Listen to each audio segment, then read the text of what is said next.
Bonjour et bienvenue. Aujourd'hui, nous allons parler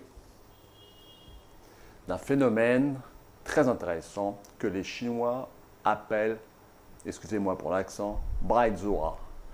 C'est-à-dire, c'est la définition des Occidentaux blancs ayant reçu une éducation supérieure de gauche, politiquement à gauche, et qui se définissent, si vous voulez, comme ayant la science infuse, la connaissance absolue d'un combat pour la paix et l'égalité, tout en glorifiant leur propre ego dans un non-sens absolu, philosophique absolu, et politique d'ailleurs. Alors ces Braidzhou sont pour la défense des minorités, LGBT, immigration, ainsi de suite et ainsi de suite. Dans un total dénigrement de leur propre nation. C'est une sorte d'un aveuglement politique et qui fait bien sourire les Chinois et notamment le Parti communiste chinois. Hein, parce que ces gens-là se réclament à tort via la French Theory, voire mon autre vidéo qui sera en lien, se réclament à tort socialistes, dans un sens marxiste même, qui doit bien, le pauvre, bien se retourner dans sa tombe en voyant le résultat aujourd'hui. Et ces Braidzhou sont des petits blancs de la classe supérieure, défendant toutes les minorités au détriment même de leur propre culture. On va y venir après, avec ce qui se passe bien sûr aux États-Unis, qui est très révélateur du problème. Alors, ces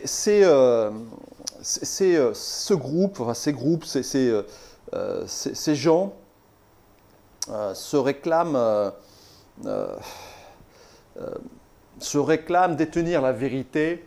On va jusqu'à certaines personnes qui ne veulent même plus avoir de dialogue contre des opposants politiques. Alors s'il n'y a plus de dialogue, que se passe-t-il? Que faisons-nous? C'est la dictature de la pensée, de l'unique pensée, de la pensée juste, de la pensée vraie, qu'ils détiennent bien évidemment, et nous, les autres, si nous ne sommes pas dans ce parti, dans cette mouvance, il ne faut même pas nous parler, nous sommes le mal absolu, hein. Des fascistes, de l'extrême droite, des suprémacistes blancs, blablabla, blablabla. Alors, on va aujourd'hui étudier un peu ce phénomène-là d'une manière précise, mais également donc au niveau, on va dire, macro, mais aussi au niveau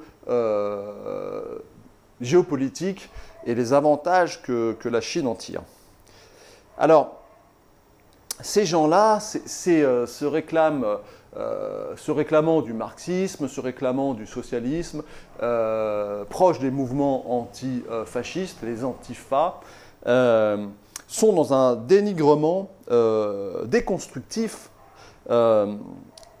quasiment scatologique de leur propre culture.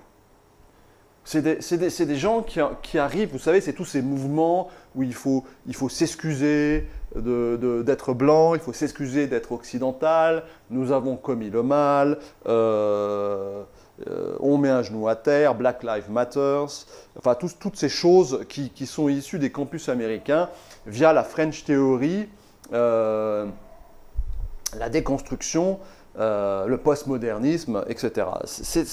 On arrive aujourd'hui à un point d'inflexion aux États-Unis extrêmement grave.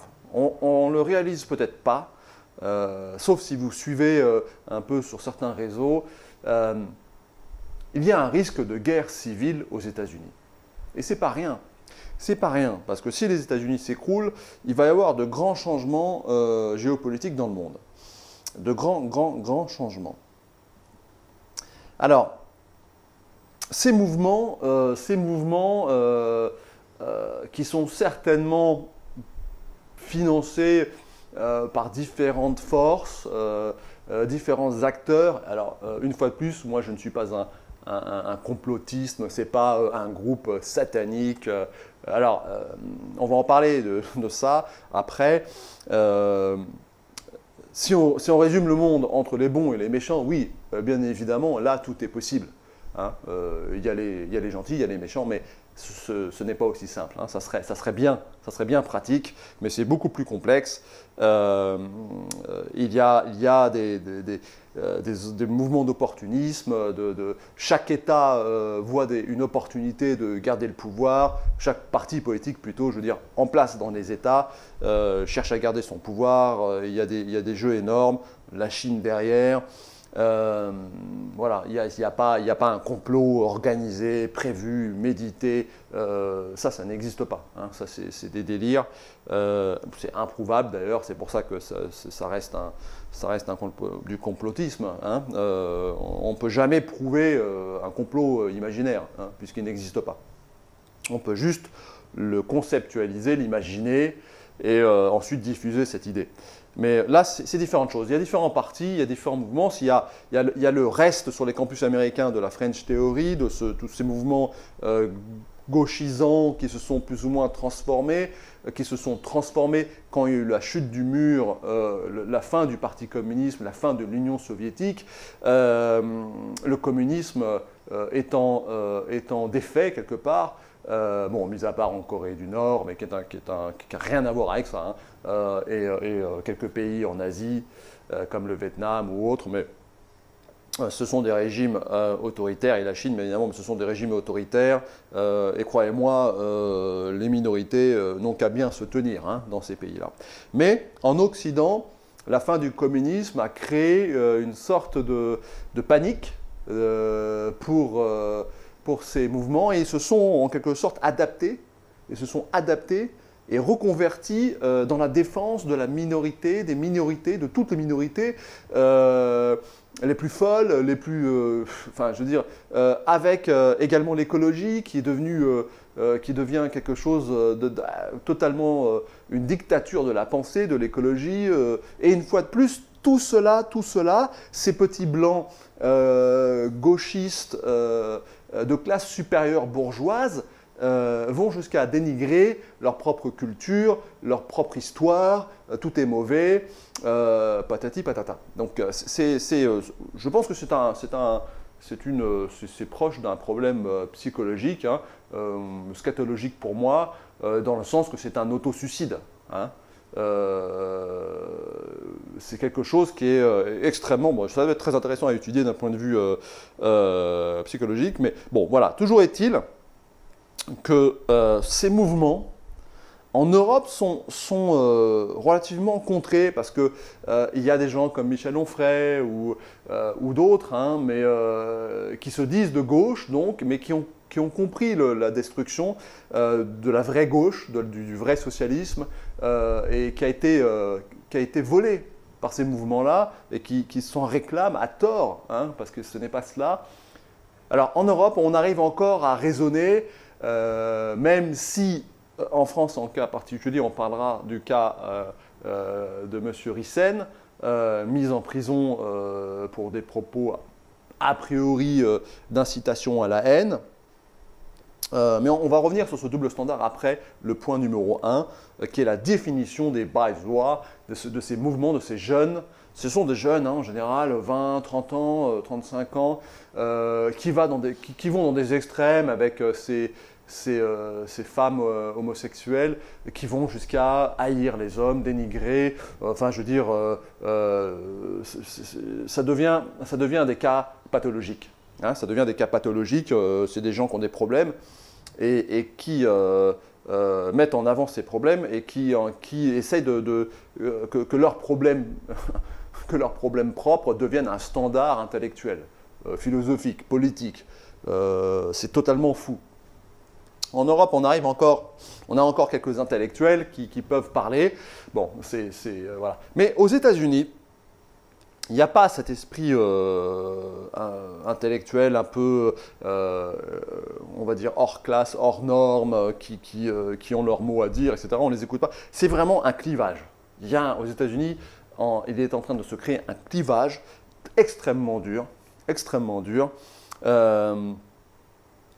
Et les Américains sont dans une société protestante qui a toujours été un peu racialisée, clivée par ethnie, par groupe, par caste. Et là, ça va exacerber cela, jusqu'à peut-être un point de rupture. Il faut faire attention. Il faut faire attention parce que cette histoire de virus chinois qui vient par-dessus, tout se mélange, des mouvements d'opportunisme de groupes différents. Hein. Ce n'est pas piloté en haut par un petit groupe, hein. Ça c'est dans les films. Hein. Non, il y a différentes forces qui tirent les ficelles, qui essayent de gagner, qui essayent de se positionner, qui essayent de prendre du pouvoir. Toujours est-il que la conséquence pour le monde occidental, et pas le monde asiatique, hein, pas en Chine, hein, c'est le double standard. Alors, c'est quoi le double standard? C'est tout simplement que certains peuvent parler, critiquer, et d'autres ne peuvent pas. Alors, sous quels critères on peut ou on ne peut pas? Eh bien, c'est la bonne pensée du politiquement correct qui le définit. Et encore une fois, on va mélanger des groupes minoritaires qui essayent d'influencer, prendre du pouvoir, jouer des doubles jeux. Et ça, c'est le cas d'Hervé Ryssen, qui est quelqu'un qui est certainement judéophobe, hein, il ne faut pas se le cacher. Il critique la communauté juive et Israël, hein, il ne s'en cache pas. Mais pourquoi on ne peut plus critiquer ? S'il n'y a pas d'appel au meurtre, d'appel à la haine, bon, alors après, je ne suis pas avocat, a priori, il a été accusé de diffamation à caractère antisémite et provocation à la haine. Alors, si la loi française condamne cela, bon, bah, qu'il soit condamné, voilà, point barre. Mais tout de même, il y a quand même un double standard, parce que ce monsieur, hormis parler, peut-être faire de l'incitation à la haine, dire ouvertement qu'il est judéophobe, alors à mon avis ce n'est pas un raciste au sens radical, il est quand même intelligent ce monsieur. Quand on a une once d'intelligence, on ne met pas tous les œufs dans le même panier, on ne fait pas des simplifications, par moments ça peut déraper comme avec monsieur Zemmour, mais ils savent faire la distinction, on n'est pas dans un mouvement totalitaire à la Hitler, hein, je pense pas. Toujours est-il que ce monsieur, lui, va écoper de 7 mois de prison, il me semble, pour des propos d'incitation à la haine, mais de l'autre côté, des gens qui vont bien au-delà de la juste incitation à la haine, eux, sont libres et ne sont pas inquiétés par la justice. Alors ça, c'est quand même un double standard. Là, on est vraiment dans de la sélection politique. Hein. Et ce qui est totalement absurde en même temps, c'est que ce monsieur va devenir un martyr. Donc enfin bon, voilà. Je ne vais pas m'étendre là-dessus, ce n'est pas le cœur du problème, mais c'était juste pour souligner les effets de double standard qui sont provoqués par cette maladie de la bonne pensée, hein, du politiquement correct, qui nous tue. Qui tue le débat, enfin je veux dire, pour ceux qui sont un peu de ma génération ou plus âgés, on se souvient du professeur Choron, on se souvient de toute cette équipe, ou même Coluche. Tout cela serait impossible aujourd'hui. On est dans un monde qui devient un monde, on est en train de déteindre sur le mauvais côté des États-Unis. Hein, cette société protestante WASP, totalement hypocrite, il n'y a pas plus pardon, hypocrite qu'un Américain. C'est culturel chez eux, hein. C'est quelque chose de très profond. Hein. C'est oui, on est amis, etc. Puis après, voilà, hein, c'est chacun chez soi, tu te démerdes, je me démerde. Il n'y a pas vraiment de solidarité, si ce n'est dans des groupes bien précis, et ainsi de suite. Bon, ça c'est quelque chose qui est assez nouveau pour la France. Que des minorités défendent leurs droits, il n'y a aucun souci. Que des minorités se sentent en danger, c'est possible, ça existe. Hein. Une minorité est une minorité, mais elle ne peut pas imposer ou chercher à imposer sa vérité dans le pays dans lequel elle vit. Hein. Même si cette minorité est là depuis très longtemps et qu'elle est assimilée quasiment de manière complète, mais elle reste particulière parce qu'elle a une religion particulière. Par exemple, ça peut être les protestants en France, ça peut être les musulmans en France, ça peut être les juifs en France, ça peut être les bouddhistes en France. Ils ne sont pas la majorité reste chrétien catholique, même si aujourd'hui plus beaucoup sont croyants, mais ça reste la culture. Hein, ça reste la culture, ça reste... voilà, il faut s'adapter tout de même. Voilà, toujours est-il que en France, on arrive quand même encore à contrebalancer, on peut être indigné, on a encore une possibilité de s'exprimer, d'être en opposition, de réclamer du souverainisme, de démonter ces mouvements Breitzoa, totalement délirants, extrémistes, de l'intellectuellement correct, de la bonne pensée, de la pensée unique, la seule qui prévaut sur toutes les autres parce que on détient une vérité, enfin tout du moins on pense détenir une vérité, mais aux États-Unis c'est en train de prendre une tournure de guerre civile. Hein. Alors c'est là où ça peut devenir inquiétant parce que les États-Unis sont toujours la première puissance mondiale, notamment militaire, et si une guerre civile a lieu aux États-Unis, ça va changer la face du monde. Hein. C'est quelque chose qu'il faut bien comprendre. Alors, pour terminer sur ces histoires de double standard et sur Hervé Ryssen, donc ce monsieur est condamné pour incitation à la haine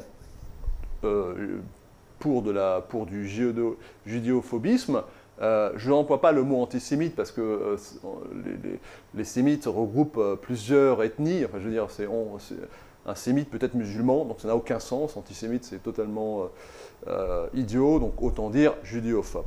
Là, ça précise des choses et ça veut dire ce que ça veut dire. Alors, ce monsieur est condamné, mais d'un autre côté, vous avez en libre accès sur YouTube des rabbins francophones, un Français qui est maintenant en Israël, Rav Ron Chaya, alors excusez-moi pour la prononciation, que je regarde de temps en temps, et qui, lui, vraiment, est dans une optique, il fait un appel à la guerre mondiale.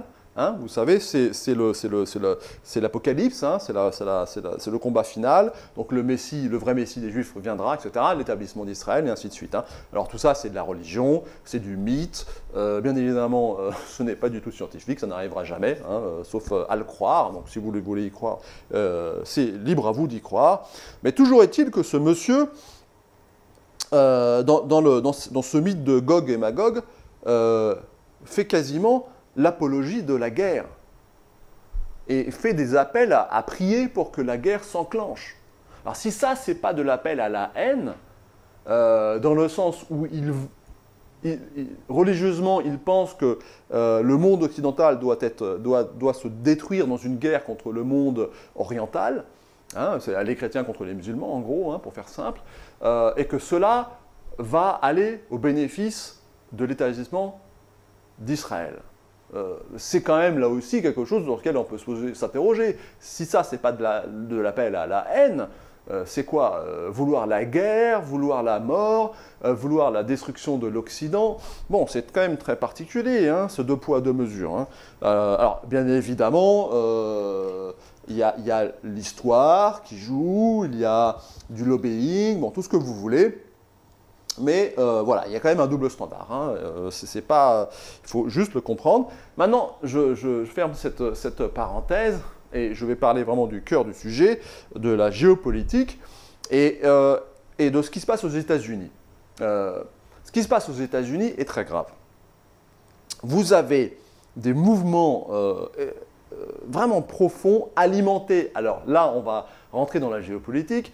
Oui, il y a M. Soros, l'Open Society, etc., qui mettent de l'argent dans tous ces mouvements Antifa, la défense des minorités, en gros pour, on va dire, une certaine déstabilisation de l'Occident contre Trump aux États-Unis, clairement. Hein, oui, mais de l'autre côté, vous avez également la Chine qui s'en sort très bien. Alors, et qui doit certainement également alimenter ces mouvements de désordre en Occident aux États-Unis. C'est son intérêt politique. Hein. On va revenir après, mais quelques indices tout de suite que je peux vous donner tout de suite sur la Chine. Le fameux virus chinois, le SARS-CoV-2 en Chine est quasiment aujourd'hui inexistant.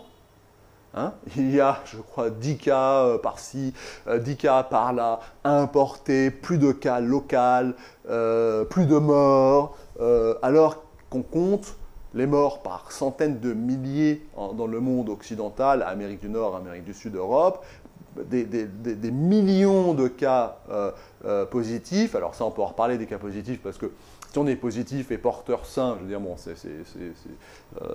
voilà quoi, c'est juste de la comptabilité,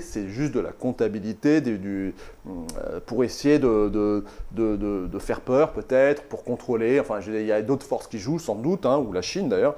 Mais encore, toujours est-il que la Chine s'en sort d'une manière royale. Il n'y a plus aucun mort, tout va bien. L'économie se relance, etc., etc. Vous ne trouvez pas ça étrange tout de même? Alors je vous mettrai en lien une vidéo d'un monsieur qui est très décrié, mais qui... cette vidéo est intéressante parce que souvenez-vous tout à fait au début du SARS-CoV-2, on a vu toutes ces images en Chine de gens mourir dans la rue, tomber par terre, des morts par dizaines dans la rue, ces images effrayantes, et c'est ces images qui ont fait peur au monde. Les hôpitaux blindés, toute cette... et on sait aujourd'hui que c'est du montage, que ça n'a jamais eu lieu. On sait aujourd'hui que c'est de la mascarade politique. Hein. Il n'y a pas eu tous ces morts, les gens ne tombaient pas dans la rue foudroyés par le SARS-CoV-2. Non, non, non. Bon, regardez cette vidéo, faites-en votre propre analyse, ne croyez pas tout ce qu'il dit, mais ce qu'on peut déduire de cela, c'est qu'aujourd'hui, la Chine, qui était le pays le plus atteint à un moment donné, et l'Occident était en train de regarder et se disait « Ah, bah, qui se débrouille en Chine, c'est bien fait pour eux, etc., etc., etc. » Et puis tout d'un coup, ça s'est totalement inversé. Tout va bien en Chine aujourd'hui. Autre point intéressant qu'il faut analyser dans notre étude, c'est que quand l'Occident a commencé à être contaminé par le SARS-CoV-2, la grande flotte américaine, les grands porte-avions américains, la 6e flotte et ainsi de suite, a été bloquée, puisqu'il y avait des cas. D'accord? Donc elle a été mise en quarantaine. Mais qu'a fait la Chine pendant ce temps-là? Elle a étendu le collier de perles. Elle a créé de nouvelles îles, vous savez, dans le collier de perles. Elle étend sa domination dans le Pacifique. Hein, elle est en conflit avec le Vietnam, un peu avec les Philippines. Sur ce sujet, elle a créé de nouvelles îles. Qu'a fait M. Trump dès que la situation s'est améliorée? Il a renvoyé la flotte, la 6e flotte, directement dans le Pacifique. Pourquoi? Mais pour contrer la Chine, qui s'étend, qui profite de l'affaiblissement de l'Occident. Et c'est son jeu, elle a raison de le faire. Mais elle profite de l'affaiblissement de l'Occident pour s'imposer économiquement et militairement. Avec ce qui se passe à Hong Kong, autre chose très intéressante, il n'y a pas encore longtemps, il y avait ces manifestations, puis tout d'un coup, le SARS-CoV-2, on ferme tout, blackout, l'armée arrive, la police chinoise, l'armée arrive, parce qu'il faut gérer la situation de crise du virus, patati patata. Bon, vous comprenez, vous voyez? Également en Chine, la Chine n'est pas un monobloc au niveau politique. Il y a des mouvements, des groupes, d'accord? Xi Jinping, le président de la Chine, n'a pas le contrôle absolu de toutes les provinces, etc. C'est un grand pays, la Chine. Mais cette histoire de SARS-CoV-2 lui a permis de tout verrouiller, d'accord? De mettre ses opposants en prison, de commencer à nettoyer la dette dollar, c'est-à-dire le cash flow dollar de la Chine, à le convertir, ce que fait la Chine en achetant des terrains en Asie du Sud, en Afrique. Elle se débarrasse de ces dollars en vue, et là je terminerai après sur ce point-là, mais en vue, sans doute, de créer sa propre crypto-monnaie qu'elle a lancée. Hein. Et là je ne parle pas d'un bitcoin privé, non, non, du Parti communiste chinois, de l'État chinois. L'État chinois a lancé sa crypto-monnaie basée sur sa réserve d'or qu'elle accumule depuis des années. Et cette monnaie, si les États-Unis se déstabilisent comme on peut imaginer que ça soit le cas, que ça va se passer, eh bien, la Chine va proposer sa monnaie stable, basée sur l'or, électronique, puisqu'il ne faut plus rien toucher à cause du SARS-CoV-2, hein, vous vous souvenez, et on va voir si cette monnaie commence à s'établir déjà dans les pays limitrophes, hein, les pays satellites de la Chine, qu'elle va être utilisée par exemple avec la Russie pour des échanges de gaz. Voilà, c'est un point très intéressant, c'est quelque chose qu'il faut suivre de près. Alors, aux États-Unis, pour revenir aux États-Unis, qui est dans un état de quasi-guerre, avec ces manifestations émotionnelles, qui ne sont plus du tout rationnelles. Les Baïdzoa sont des gens qui sont dans un monde de l'émotion, non pas du rationnel, de la raison, du raisonnement. Ça, c'est fini. Eux, ils sont dans un monde d'émotion. Vous êtes pour, vous êtes contre. Les hommes blancs sont mauvais, l'Occident est mauvais, dénigrement scatologique de sa propre culture. On s'assoit, on se met à genoux, on demande pardon, et ainsi de suite. On peut demander pardon. Le pardon est quelque chose de tout à fait honorable, mais pas dans ce sens-là, pas d'une manière politisée, manipulée, ça n'a aucun sens. Il y a une contre-réaction aux États-Unis, il y a ce qu'on appelle les Proud Boys, qui est une sorte de contre-réaction, c'est une sorte de club, avec des chapitres dans tous les États-Unis. Le président Trump en a parlé parce qu'on les a accusés, mais vous voyez jusqu'où va le délire, on les a accusés de suprémacisme blanc. Mais le problème, c'est que dans ces clubs, il y a énormément de non-blancs, hispaniques, afro-américains, donc ça n'a aucun sens. Ça n'a aucun sens de dire ça. Et le président, alors le fondateur est un monsieur d'origine écossaise qui est arrivé aux États-Unis très jeune. Alors lui, effectivement, il est blanc, hein, il n'y a pas de problème là-dessus. Mais le président aujourd'hui, le directeur, on va dire, le président aujourd'hui, lui est cubain. Donc d'origine africaine et espagnole. Mais c'est un métis. Donc on ne peut pas dire que ça soit un suprémaciste blanc.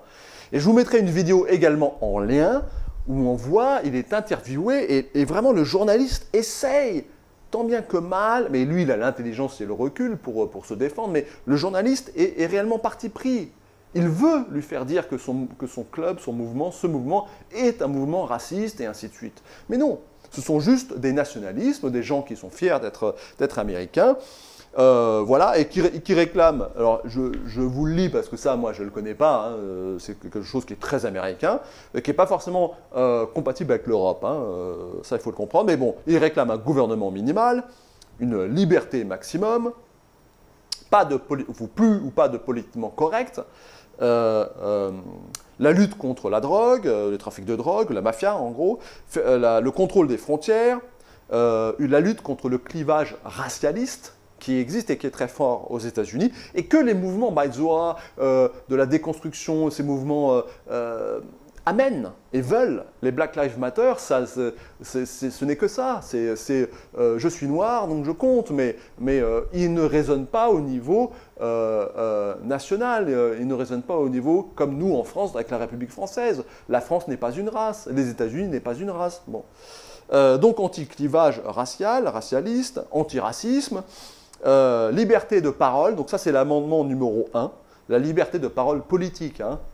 Souvenez-vous, là je fais une petite parenthèse, les États-Unis ont été créés initialement par des gens qui se pensaient persécutés, qui étaient sans doute persécutés, des protestants extrémistes partie d'Angleterre qui était un pays quand même assez libéral, protestant également, mais c'est Cromwell, le fou de Dieu, hein, Cromwell, hein, le marteau des Écossais, des catholiques écossais. Hein, ça, faites un point historique là-dessus. Hein, Monsieur Cromwell, il n'était pas forcément très, très, très gentil. C'était un fanatique. Toujours est-il que ces fanatiques, se sentant persécutés aux États-Unis, pardon, un petit lapsus, en Angleterre, partent aux États-Unis. Hein, c'est le Mayflower, les premiers migrants, etc., les pèlerins.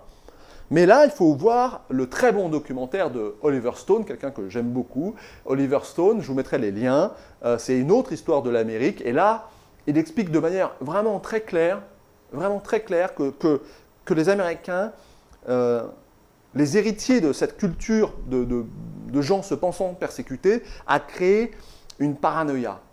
Les États-Unis est un pays qui vit en paranoïa et qui a toujours besoin d'être en lutte, d'avoir des ennemis pour se créer, pour maintenir cette paranoïa qui est très profondément liée à leur identité de pionniers. Hein. Donc ça, c'est l'amendement numéro 1, c'est la liberté de parole, la liberté religieuse, la liberté politique, etc. D'accord ? Aux États-Unis, on a droit d'être hitlérien, c'est-à-dire d'être nazi, on a droit d'être judéophobe, on a droit d'avoir ses opinions. C'est pas comme en Europe. Hein. Ensuite, l'amendement numéro 2, le port d'armes. Alors ça, c'est intéressant également, parce que c'est très américain, enfin états-unien. Le port d'armes, c'est quelque chose qui est très intéressant, et même d'un point de vue philosophique et politique. Vous savez que les Européens, le peuple européen, c'est-à-dire les descendants de paysans, n'ont jamais eu droit aux armes. Hein. Les paysans n'étaient pas armés. Seule la noblesse était armée. Donc ça, c'est très profond. Et même après la Révolution en France, 1789, le peuple n'a toujours pas été armé. On a créé la gendarmerie, on a créé d'autres polices. Mais le peuple n'a pas le droit d'avoir d'armes en France, ou en Europe, d'une manière générale. C'est très culturel. Alors oui, la Révolution française a changé la noblesse, elle est devenue républicaine, et après Napoléon. Mais ce que je veux dire par là, c'est que le peuple n'a pas droit de se défendre. Ça, c'est quelque chose de puissant. Et les pèlerins américains, quand ils sont partis, ça a été quelque chose de très, très, très ancré en eux, l'amendement numéro 2, et qui est très puissant dans le sens où le peuple doit pouvoir se défendre contre tout danger. Ça peut être un danger interne, ça peut être une dictature mise en place, un mouvement politique, n'importe quoi. Et ça, c'est intéressant, parce qu'en Europe, vous savez, le peuple n'a pas le droit d'être armé, et n'a pas le droit de se défendre. Hein. Ça, c'est le côté étatique un peu européen. Alors, donc, le port d'armes, deuxième amendement, glorification de l'entrepreneuriat. Alors ça, c'est très américain aussi. C'est le self-made man. On ne parle pas ici de Bill Gates, hein, de ces grandes familles, hein, parce que Bill Gates, il n'était pas pauvre hein, avant de créer Microsoft. Hein. La plupart des milliardaires, alors Jeff Bezos, je ne sais pas son background, mais la plupart viennent de grandes familles, d'accord, qui a été déjà très bien établie. Donc là, on parle de l'entrepreneuriat libre à l'américaine, c'est-à-dire le rêve américain, Arnold Schwarzenegger qui arrive et puis qui réussit à créer une entreprise qui réussit financièrement. Donc ça, c'est la glorification de l'entrepreneuriat. Vénération de la femme au foyer, donc ça, c'est le côté traditionnel. Pour ça, on peut ne pas être d'accord, bien évidemment, mais c'est le côté traditionnel, en contre-réaction de ces baïzoas, hein, de tous ces mouvements délirants, minoritaires, LGBT, lesbiennes, anti-hommes, qui ont la haine de l'homme blanc, enfin, je veux dire, qui sont dans un délire d'autodestruction scatologique. C'est des malades, il faut les aider. C'est des gens qui... Et ils veulent que ça devienne un standard, ils veulent que leur maladie devienne le standard. On ne peut pas faire ça, ça n'a aucun sens. Ensuite, le dernier point, c'est le chauvinisme occidental. Alors occidental, pour eux, c'est les États-Unis. Hein. L'Europe, c'est déjà un pays socialiste. Je vais conclure après là-dessus. Chauvinisme occidental, c'est-à-dire en fait ne pas avoir honte de qui ils sont et de qui nous sommes, parce que l'Europe est un pays occidental, bien évidemment, ce sont des pays occidentaux. Donc ça, c'est l'amour de l'Occident, des découvertes. Bon, là, c'est un autre sujet, mais oui, l'Occident a quasiment tout découvert. On parle souvent de la Chine, mais la Chine, en réalité, oui, a eu une période faste durant les guerres d'unification et ainsi de suite, mais dès que le premier empereur Xi a fédéré la Chine est rentrée dans une ère de sommeil. Hein. Il y a eu de temps en temps quelques éclats, des choses, mais ensuite il n'y a plus rien eu d'inventé réellement. Hein. Et ce qu'il faut bien comprendre, c'est que le confucianisme, c'est quelque chose d'assez autoritaire. Hein. Contre le changement, c'est très réactionnaire, hein, c'est très traditionnel. Alors le taoïsme est un peu différent, c'est plus mouvement comme philosophie. Vous savez, il y a deux écoles hein, en Chine. Hein. Mais bon, je ne rentre pas trop dans les détails parce que c'est très compliqué, il faudrait bien expliquer. Mais sachez que c'est l'Occident qui a été le moteur du monde, du progrès, avec de bons côtés, de mauvais côtés, bien évidemment, mais la majorité des inventions, des découvertes, etc., sont occidentales. La Chine, aujourd'hui, reprend le flambeau, hein, parce qu'il y a les Chinois, aujourd'hui, ne sont plus dans la copie, hein, c'est fini ça. Hein. Les Chinois inventent, créent, et ça, c'est quelque chose qui est, pour l'Occident, très compliqué à accepter. Hein. Il y a beaucoup de dénigrement là-dessus, hein, et un peu de racisme, là, il faut le dire, contre l'homme jaune, qui est un racisme différent de l'homme noir, hein, parce que l'homme noir, c'est l'Asie du Sud, enfin le Sud, on va dire, hein, c'est le gentil idiot, pour faire très simple, hein, excusez-moi, hein, je ne sais pas ce que je pense, mais c'est une caricature, hein, c'est le gentil idiot, etc. Et l'homme blanc, l'Occident, alors là, ce sont des choses qui sont vraies, mais l'homme blanc, donc, se sent supérieur, il n'a pas trop de crainte. Mais par contre, avec l'homme chinois, il est toujours méfiant, parce que l'homme chinois est intelligent, il le sait, ils sont méfiants, voilà, c'est un autre discours. Et ça, c'est vrai. Et pour l'instant, on a toujours un peu ce dénigrement de dire, oui, la Chine invente, copie, c'est travail mal. Oui, ça existe, il y a de la copie, il y a du mauvais travail, mais comme je dirais un peu partout. Hein. Mais ils inventent, ils créent. Hein. N'oubliez pas ça. Alors, je vais conclure là-dessus. Donc, les États-Unis sont en train de subir une quasi-guerre civile, plus le SRAS-CoV-2 qui vient dessus. Monsieur Trump est soi-disant malade. Donc, on sent qu'il y a des frictions énormes, qu'il y a des enjeux énormes. L'élection politique actuelle aux États-Unis est énorme. Il est possible même que les élections soient truquées, par exemple, et que Biden gagne, ou celui qui va le remplacer gagne, et qu'on s'aperçoive que les élections étaient quand même truquées, etc. Il peut y avoir des États qui demandent à sortir de la fédération américaine. Hein, c'est possible. Vous voyez, tout peut se passer. Hein, il peut y avoir une guerre civile, il peut y avoir voilà. Mais ça, à qui profite le crime? Quel est le pays en ce moment qui en profite le plus? Mais c'est la Chine. C'est pas l'Union soviétique, le lapsus. Ce n'est pas la Russie. La Russie n'est pas un pays très riche. C'est un pays qui survit, mais qui n'a pas une grosse industrie. Ce n'est pas la Chine. La Chine, c'est un énorme pays et qui ont des réserves d'or énormes, qui ont des réserves qui tiennent encore les États-Unis financièrement. Ils ont la moitié de la dette américaine, je pense. Enfin, c'est énorme. Et si l'Occident, et notre Occident au sens américain, du coup, parce que l'Europe, il faudrait en reparler, mais l'Europe, il n'y a pas trop d'inquiétude, hein, elle est tellement divisée interne, elle est faible, sans frontières, enfin, je veux dire, c'est un autre sujet. Mais les États-Unis, qui a voulu prendre tête à la Chine, avec Trump, qui est rentré dans l'art des Chinois quand même assez fortement, est en train de s'affaiblir maintenant. La Chine va en ressortir de manière glorifiée, de manière encore plus puissante. Hein. Donc s'il y a bien un endroit, un pays dans le monde qui profite de cette autodestruction du monde occidental, qui sans doute aide un petit peu, mais ça c'est normal, la Chine joue son jeu, à l'Occident et aux États-Unis de se défendre, mais si les États-Unis s'écroulent, si l'Occident s'écroule, qui va diriger le monde? Eh bien, ça va être la Chine qui va dire, ben, regardez, monde, regardez-moi, je vous propose un système politique qui est intéressant par ailleurs. Hein. Moi, je ne critique pas tout de la Chine. Hein.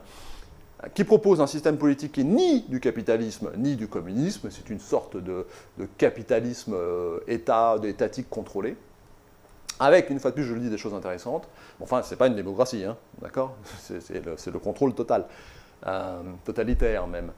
Mais qui va proposer au monde, le capitalisme s'écroule, le communisme à la URSS s'est écroulé, le capitalisme à la sauce américaine, nord-américaine s'écroule, l'Europe n'arrive à rien. Eh bien, regardez le monde, j'ai un modèle à vous proposer, j'ai une monnaie, j'ai une réserve d'or, j'ai une stabilité économique, je suis pour la paix, mais dans mon sens, les Chinois ne sont pas des battants de guerre, c'est vrai, mais ils veulent que le monde adopte leur modèle.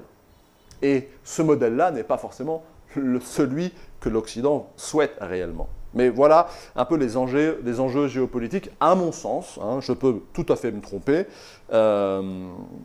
Mais voilà. Donc nous arrivons à la fin de cette vidéo.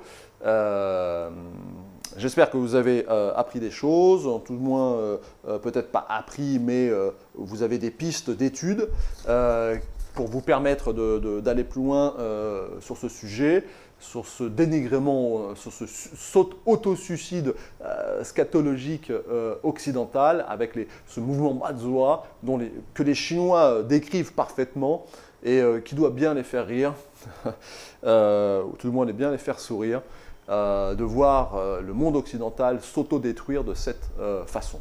Voilà, merci d'avoir écouté, à très bientôt.